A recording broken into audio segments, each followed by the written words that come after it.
Quand les mots justice, liberté, démocratie n'étaient encore que cela, des mots. Quand la mort et la haine commençaient à grandir dans nos cœurs. Quand il n'y avait rien que le désespoir. Quand les temps tournaient sur eux-mêmes, sans issue, sans aucune porte, sans lendemain. Quand tout était injustice. Les hommes véritables, ceux qui n'ont pas de visage, ceux qui vont dans la nuit, ceux qui sont montagnes par l'air. Et ils dirent, nous sommes petits, et notre parole s'éteint. Le silence habite depuis trop longtemps déjà dans nos maisons. L'heure est venue de parler. De la nuit et de la terre doivent venir nos morts, ceux qui n'ont pas de visage, ceux qui sont montagnes. Qu'ils s'habillent de guerre pour que leur voix soit entendue.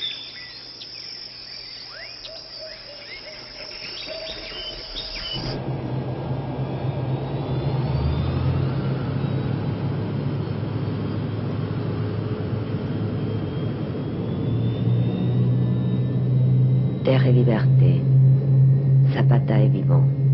À l'aube du 1er janvier 1994, ces mots résonnent sur le Mexique, rebondissent dans la presse internationale. Des guerrilleros sortis du néant ont occupé en pleine nuit 4 villes de l'état du Chiapas, dans les montagnes du sud-est du Mexique. Ils disent s'appeler EZLN, Armée zapatiste de libération nationale. Ils déclarent solennellement la guerre à l'armée mexicaine et exigent terre, éducation, dignité, justice, liberté, démocratie. Ces vieux mots usés, qui les prend encore tellement au sérieux? Qui prend aujourd'hui les armes pour eux? La révolution mexicaine, l'épopée de Zapata, ont 80 ans. Quelles promesses, quels espoirs se cachent dans ce cri qui vient de si loin? Zapata est vivant.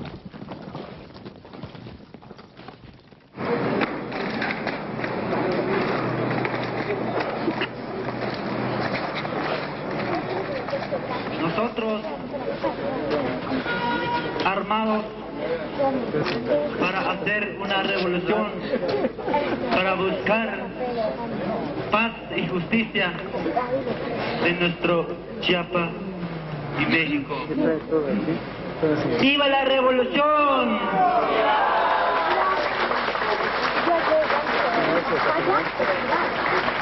¡Viva del Ejército Zapatista de Liberación Nacional!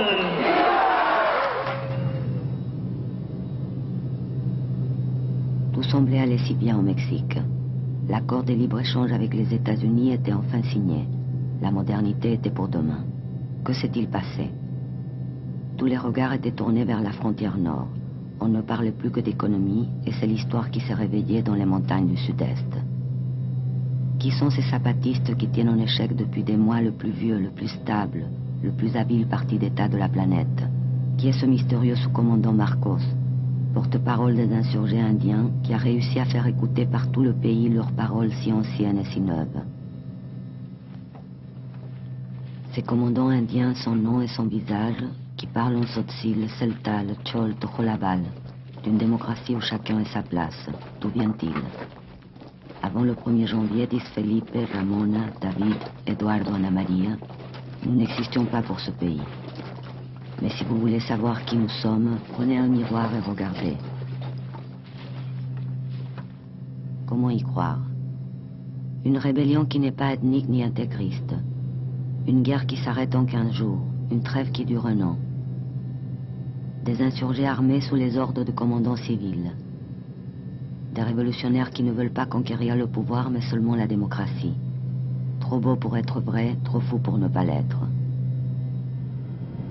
Qui ose se dresser ainsi contre toutes les évidences du jour? Qui ose ignorer que le temps des guérillas est fini, que les utopies sont mortes, que l'avenir est libéral et postmoderne, que les paysans appartiennent au passé, le monde aux financiers et la politique aux technocrates?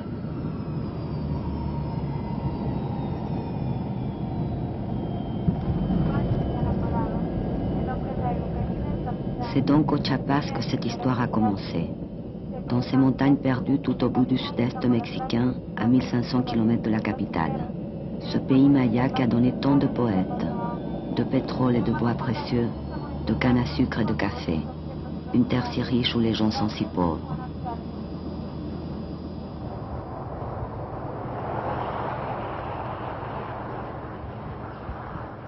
Au-delà des montagnes, des barrages militaires, des barrières zapatistes, après de longues heures de route et des journées d'attente, cette route paisible mène au cœur de la forêt Lacandon, au territoire contrôlé par la guérilla. À travers San Cristóbal, petite ville coloniale apparemment figée dans le passé. Mais ce n'est pas si simple ici, le passé, le présent. 5 siècles depuis la conquête espagnole.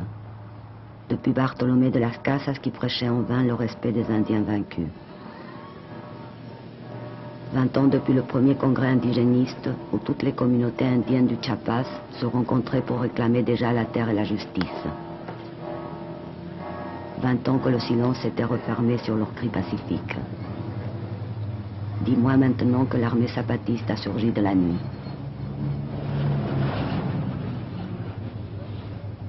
La guerre semble si loin.